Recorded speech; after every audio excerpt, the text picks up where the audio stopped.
Shang-Chi et la légende des 10 anneaux est un des meilleurs films Marvel. Tout simplement.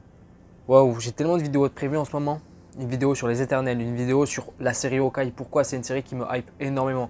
Une vidéo sur Thor Love and Thunder, pourquoi ce film me hype beaucoup mais me fait aussi très peur. Une vidéo disant pourquoi Tom Holland est le meilleur Spider-Man. Doucement, restez abonnés s'il vous plaît.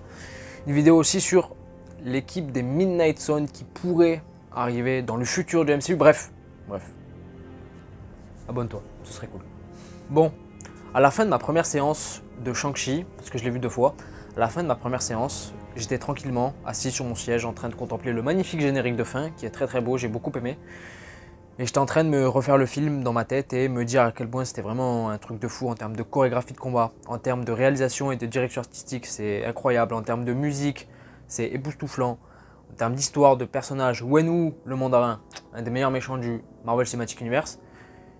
J'étais là, j'étais en train de me dire toutes ces choses dans la tête et là, la première scène post-générique qui m'a retourné le cerveau. Alors, avant de partir dans certaines théories, on va recontextualiser. Qu'est-ce qui se passe dans cette scène? On a Wong qui est venu voir Shang-Chi et Cathy pour examiner, on va dire, les 10 anneaux. Sauf que quoi? Sauf que il n'est pas tout seul. Il n'est pas tout seul, le Wong. Il est avec Bruce Banner, en forme humaine, en Bruce Banner, et Captain Marvel.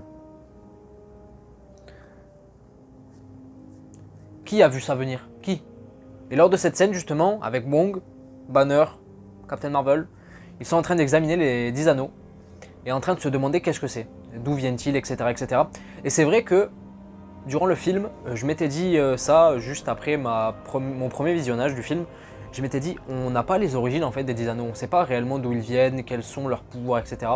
Mais au début, à la fin de mon premier visionnage, j'étais pas sûr, donc je l'ai revu une deuxième fois.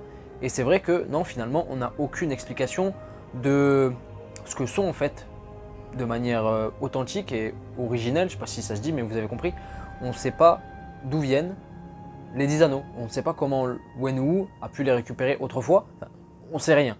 On ne sait absolument rien de ces 10 anneaux-là en fait. Et c'est la question qu'ils se posent tous les trois lors de cette post-générique en fait. Et est-ce que pourquoi pas ça teaserait justement plus tard vers un Shang-Chi 2, pourquoi pas, s'il marche bien, il mérite tellement une suite ce film qui c'est un truc de fou. Et dans cette scène en fait, ils disent que ce sont des artefacts qui datent de plusieurs millénaires. Ce n'est pas du vibranium, ce n'est pas de la technologie Shitori, on ne sait pas d'où ça vient. Et moi ça me hype, perso ça me hype. Tout de suite, à la fin de la scène post-générique, je m'étais dit Eternals parce que Eternals ça va se passer sur plusieurs époques, etc. On va remonter vers des millions et des millions, enfin des milliers d'années plutôt, pardon, en arrière. Et je me dis, est-ce que dans Eternals on n'aurait pas justement l'explication, ou en tout cas une petite explication, une petite info concernant ces 10 anneaux là. Je m'étais dit ça, mais après finalement dans Eternals, il va y avoir tellement de choses à raconter déjà à première vue en tant que film, que faire référence à un autre film précédemment sorti, etc. En plus les 10 anneaux c'est quand même quelque chose, il faut bien expliquer, etc. En plus apparemment les 10 anneaux émettent une sorte de signal. Franchement je suis perdu, je sais pas, ça m'a retourné le cerveau. Je sais pas, je crois, si je me souviens bien dans les comics, débunkez-moi si je dis n'importe quoi dans les commentaires, mais je crois bien que les 10 anneaux dans les comics, dans l'histoire des comics, ils viennent des extraterrestres, les Makluan je crois, si je dis pas de conneries, et ce sont eux qui sont arrivés sur Terre ou qui se sont écrasés sur Terre et ensuite on les a retrouvés, etc.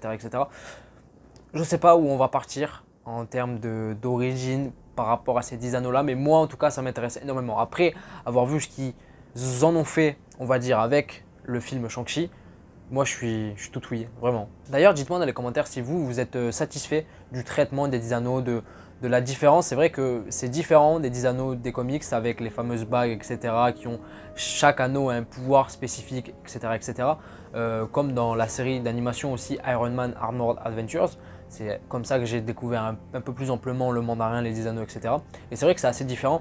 Tant mieux, j'ai envie de dire, parce que si on aurait eu aussi des bagues à mettre sur chaque doigt, ça aurait fait un petit peu voilà, comme le gant de l'infini sur chaque doigt de la main à peu près, etc. Si on leur avait donné chacun un pouvoir spécifique, ça aurait été un peu une redite, on va dire, d'Hyper d'Infinité. J'aime bien la liberté que Marvel Studios a pris avec ces 10 anneaux là pour le coup. Ensuite, une autre chose qui m'a interpellé dans cette première scène post-générique. On est toujours sur la première, on parlera de la deuxième plus tard, mais le gros du morceau, c'est quand même la première.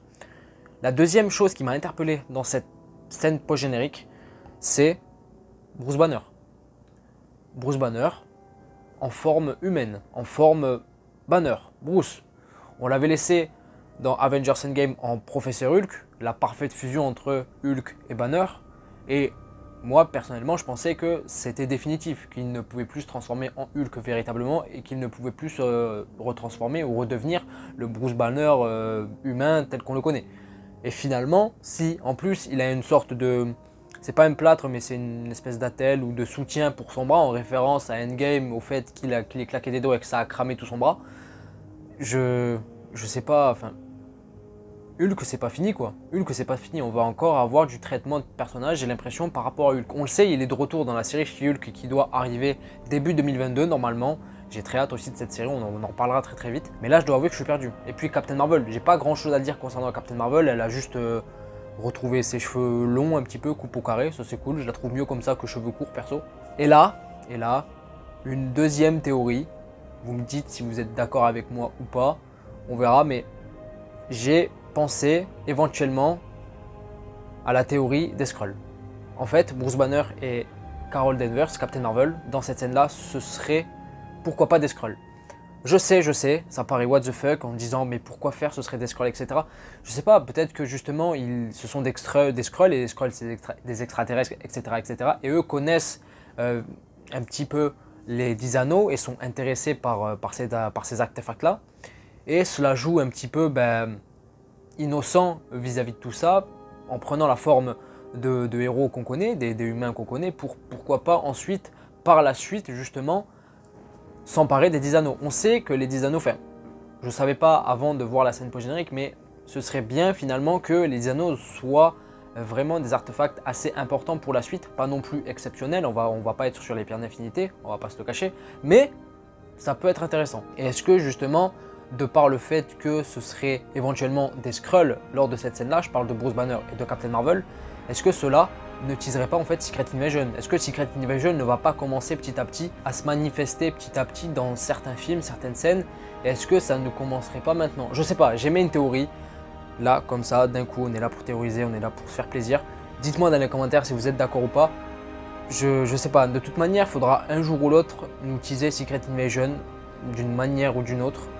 Je dois avouer que Secret Invasion, de tous les arcs, parce que ça va être un mini-arc, je pense, avec Captain Marvel 2, etc.